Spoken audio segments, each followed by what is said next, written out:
अस्सलाम वालेकुम। उम्मीद है कि सब खैरियत से होंगे। आज हम एक इम्पोर्टेंट टॉपिक पे बात करेंगे जिसको इंग्लिश रेनेसां थिएटर के नाम से जाना जाता है, या फिर बहुत सारे लोग उसको एलिज़ाबेथन थिएटर और जैकोबियन थिएटर के नाम से जानते हैं। तो इस टॉपिक पे बात करेंगे। ये जो थिएटर है या प्लेज़ है या ड्रामा है, प्ले राइट्स है, इस पे बात करेंगे। और इसमें बहुत सारी हिस्ट्री भी कवर हो जाएगी, क्योंकि रेनेसां जो एज है वो पोइट्री से, प्रोज से ज़्यादा प्लेस पे मुश्तमिल है। तो शुरू करते हैं। तो ये एज जो है इंग्लिश रेनेसां थिएटर, ये रेनेसां एज जो है ये स्टार्ट होता है 1558 से 1642 तक। बाज़ दफ़ा इसको कहा जाता है कि ये 1660 तक चला जाता है पूरा रेनेसां। लेकिन थिएटर ऑफ इंग्लैंड जो है ये 1558 से 1558 से 1642 तक ही चला जाता है। उसके बाद फिर वो कॉमन एरा या कॉमनवेल्थ जो पीरियड है वो शुरू हो जाता है। उसमें प्लेस जो है वो बैन हो जाते हैं। इस स्टाइल को, जो इस ज़माने में जो प्लेज़ लिखे जाते थे, इसको एक स्टाइल कहा जाता है। और इस स्टाइल को शेक्सपियर, क्रिस्टोफर मार्लोव या बेन जॉनसन का नाम दिया गया है। और ये जो एज है ये गॉरबोडक एक प्ले है 1562 में लिखी गई है। ये तब से शुरू हो जाती है और ये एक ब्लैंक वर्स में लिखी गई थी। इस एज को अगर हम तकसीम करें, रेनेसां थिएटर को, इस प्लेस को हम, इस स्टाइल को अगर हम तकसीम करें, तो एलिज़ाबेथन थिएटर है जो कि 1562 से 1603 तक चलती है। उसके बाद जैकोबियन एरा स्टार्ट हो जाती है क्वीन एलिज़ाबेथ द फर्स्ट के डेथ के बाद 1603 से 1625 तक ये प्लेस चले जाते हैं। और उसके बाद कैरोलीन थिएटर है जो कि 1625 से लेकर 1642 तक ये थिएटर जो है चली जाती है, उसके बाद ख़त्म हो जाती है। तो ये जो है ये रेनेसां थिएटर के बारे में था। अब अगर साइट्स की बात करें कि ये प्लेस कहाँ परफॉर्म होते थे, तो स्कूल्स होते थे उस ज़माने में, ग्रामर स्कूल्स होते थे, यूनिवर्सिटीज़ में ये प्लेस जो है वो स्टेज पे परफॉर्म होते थे, इन्स में, होटल्स वगैरह में ये प्लेस परफॉर्म होते थे, या मास्क वगैरह में। मास्क में आप लोगों को पता है कि ये कोर्टली प्लेस है, और मैंने पहले भी मिडीवल ड्रामा में इसकी डिफिनीशन की थी। तो जितने भी एलीट क्लास के लोग होते थे वो वहाँ इनको एंटरटेन करने के लिए प्लेस जो है वो परफॉर्म होते थे स्टेज पे। अगर इसकी इस्टेब्लिशमेंट की बात करें कि ये जो थिएटर था ये कब इस्टेब्लिश हुआ और कैसे आगे बढ़ा, तो फर्स्ट जो परमानेंट इंग्लिश थिएटर था उसका नाम था रेड लायन। और रेड लायन जो है ये 1567 में इस्टेब्लिश हुआ था। लेकिन ये एक फेलियर रहा, कामयाब नहीं हुआ, क्योंकि ये बहुत अर्ली एजेस थे, प्ले राइट्स भी इतनी फेमस नहीं थे और राइटिंग में इतना दम नहीं था कि लोगों को अट्रैक्ट कर सके। इसके बाद दूसरा जो थिएटर ओपन हुआ उसका नाम था द थिएटर, जो कि 1576 एडी में यह ओपन हुआ और कामयाब रहा। उसके बाद चलते चलते बहुत सारे और थिएटर्स ओपन हुए, जिस तरह कर्टेन थिएटर है, द रोज़ है, द स्वान है, the globe, the Fortune and the red bull. तो ये 1604 तक, ये उसके बाद भी बहुत सारे थिएटर्स जो है वो ब्यूल होते गए और लोग उससे एंटरटेनमेंट हासिल करते रहे।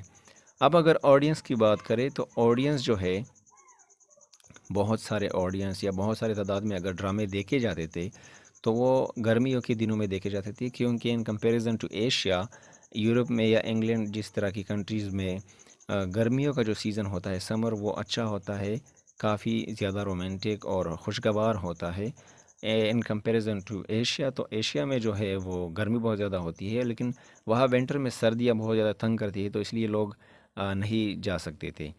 अराउंड 1580, 1580 के अराउंड 5,000 स्पेक्टेटर्स एक प्ले को देख सकते थे। जो उनका स्टेज होता था उसके इर्द गिर्द तकरीबन छोटे छोटे थिएटर होते थे पहले, 1580 तक। तो 5,000 लोग बैठ सकते थे और वो उसको एंटरटेन कर सकते थे ऑडियंस को। उसके बाद 1610 में थिएटर्स जब बड़े हो गए थोड़े, और चेयर्स और इन चीज़ों का इंतज़ाम हुआ, तो 10,000 तक लोग जो है वो एक प्ले को देख सकते थे ऑन स्टेज, जब भी वो स्टेज पे प्ले होता था। टिकट की अगर बात करें, तो टिकट जो प्राइस होते थे वो टाइम के साथ चेंज होते थे, लेकिन ये बैठने की जगह पे बहुत ज़्यादा डिपेंड करते थे। अगर कोई शख्स आगे स्टेज के करीब या अच्छी जगह में बैठना चाहता था तो उसका टिकट ज़्यादा होता था।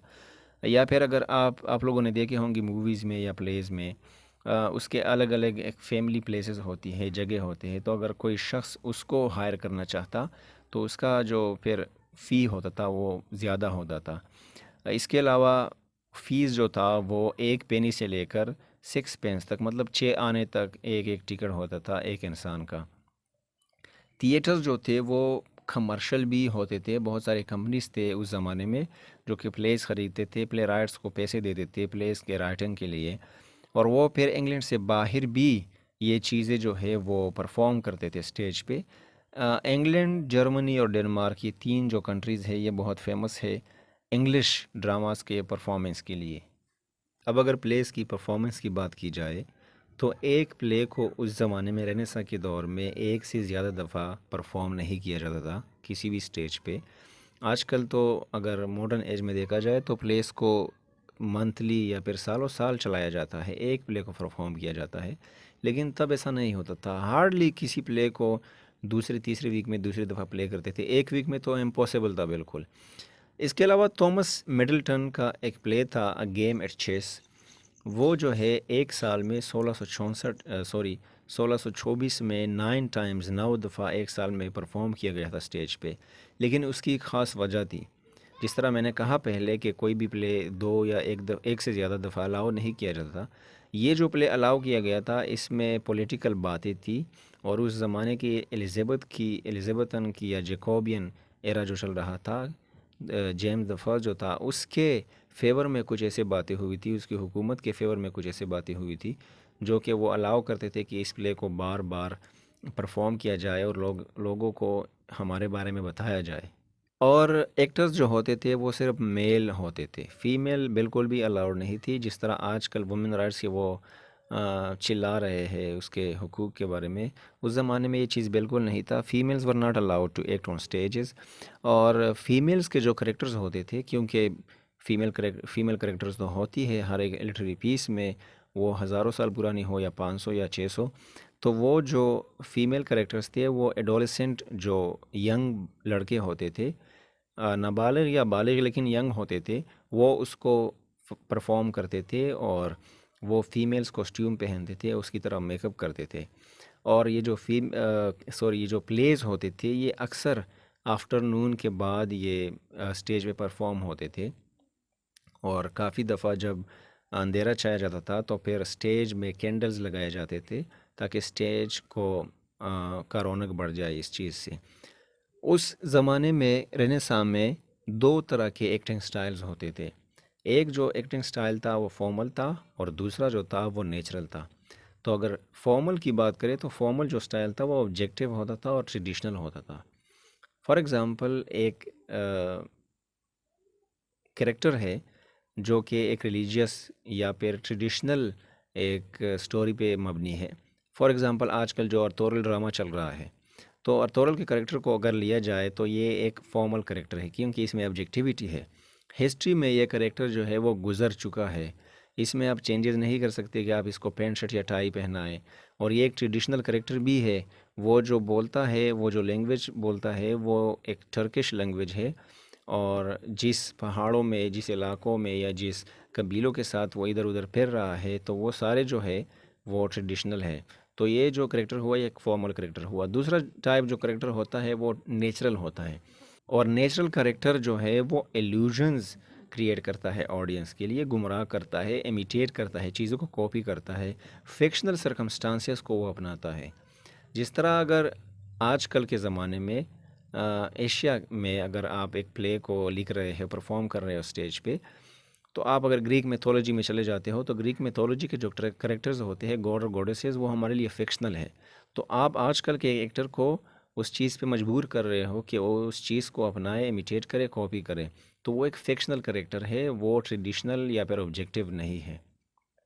कॉस्ट्यूम्स की अगर बात की जाए, किस तरह के कपड़े पहनाए जाते थे, तो बिल्कुल भी नए कपड़े नहीं होते थे, और हर एक एक्टर के लिए कपड़े मौजूद भी नहीं होते थे।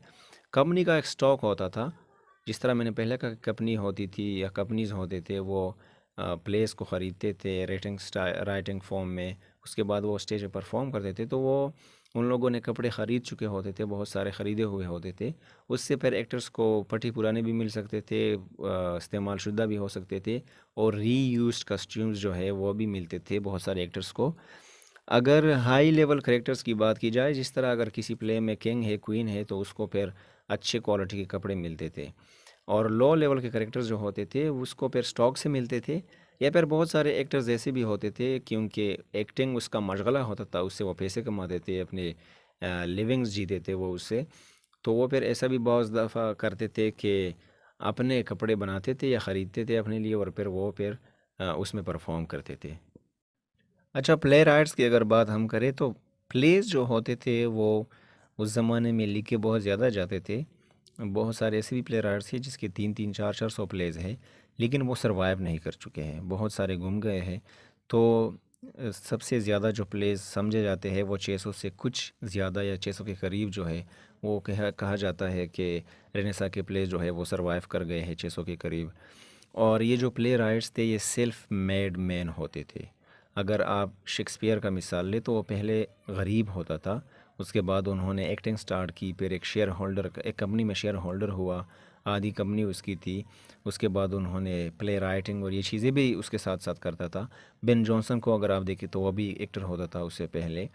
1600 के बाद 1600 के बाद किसी भी प्ले राइट ने एक्टिंग नहीं की। 4-5 ऐसे प्ले राइट थे जो एक्टिंग भी करते थे साथ में गरीबी की वजह से, क्योंकि वो तब तक काफ़ी ज़्यादा पैसे कमा चुके थे, कॉमन ज़िंदगी गुजारते थे ये जितने भी प्ले राइट्स थे। मार्लोव को अगर देखा जाए तो वो एक झगड़े में मारा गया था, या बेन जॉनसन ने एक एक्टर को ड्यूल में, एक लड़ाई में, एक प्ले में ही मारा था। तो प्ले राइट्स जो है वो पेड होते थे, कंपनी उसको पेड करती थी, पे करती थी। और उसके बाद अगर कोई प्ले राइट उसको अपना लिटरेरी पीस किसी कंपनी को बेचते थे तो वो उसके बाद अलाउड नहीं होते थे कि उसमें चेंज करे या उसको पब्लिश करे या उसको अपना नाम दे। बस वो प्ले राइट सॉरी जो कंपनी थी वो उसकी मर्ज़ी के बाद फिर उसकी मर्ज़ी से वो पब्लिश होती थी और स्टेज पे परफॉर्म होती थी। और बहुत सारे ऐसे भी प्लेस होते हैं जो होते थे जो कि एडवांस में बिक चुके होते थे। शेक्सपियर के बहुत सारे प्लेस जो है वो एडवांस में उसे एडवांस मिलता था, और उसके बाद बहुत सारी लड़ाइयाँ भी हुई थी, वो नहीं लिखते थे।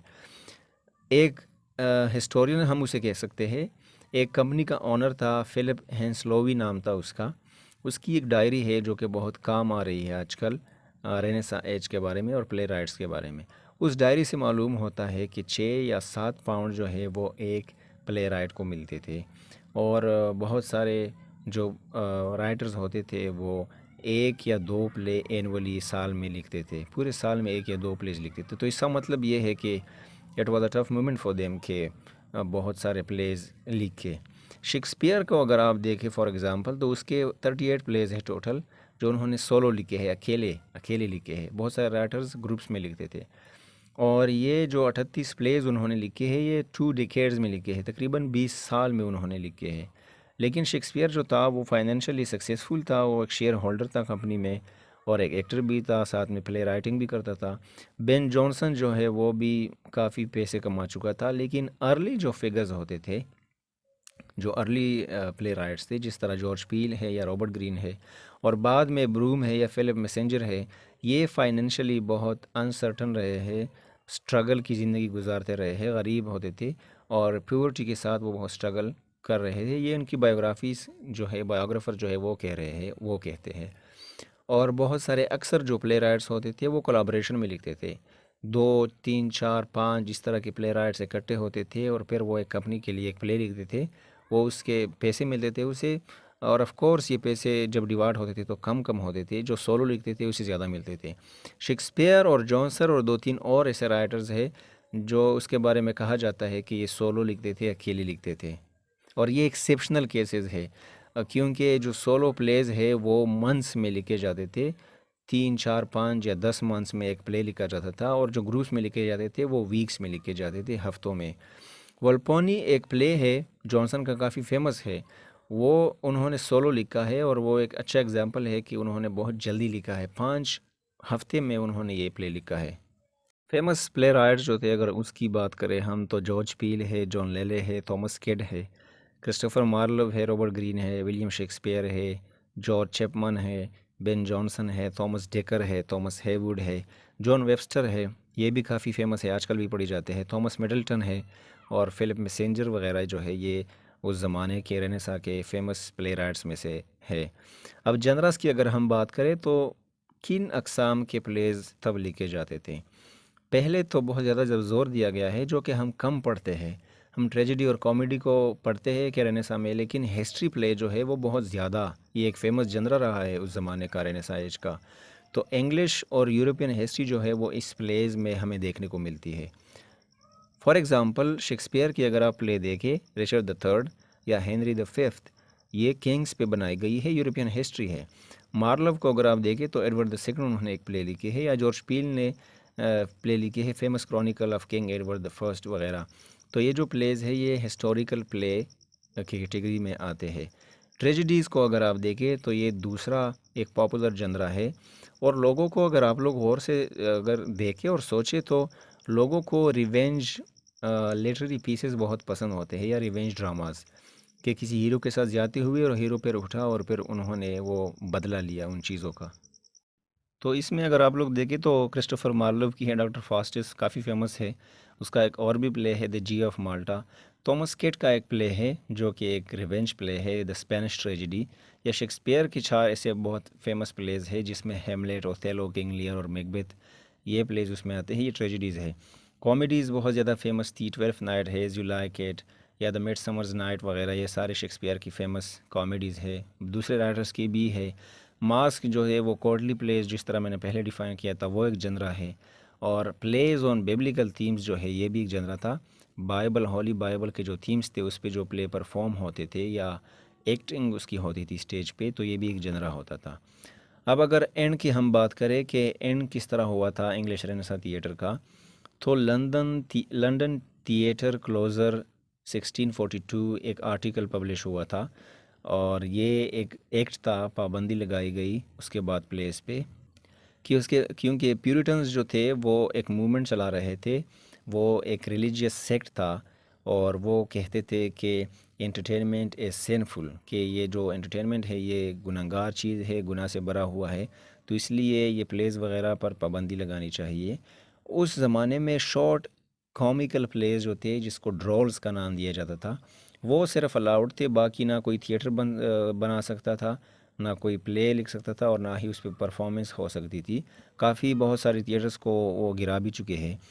तो इंग्लिश सिविल वार जो है वो स्टार्ट हुआ 2 सितंबर 1642 में, और फिर ये रिस्टोरेशन के एज तक 1660 तक इन ड्रामास पे, ये जितने भी प्लेस थे और थिएटर्स थे, इस पे पाबंदी थी। रिस्टोरेशन जो हुई चार्ल्स द सेकंड की, उसके बाद ये सारी चीज़ें जो है वो कवर होती गई वक्त के साथ साथ। तो उम्मीद है कि रेनेसां थिएटर की समझ आ गई, एलिज़ाबेथन थिएटर की, और फिर उसके साथ साथ जैकोबियन और कैरोलिन थिएटर की। अगली वीडियो तक अपना बहुत सारा ख्याल रखें। Thank you very much.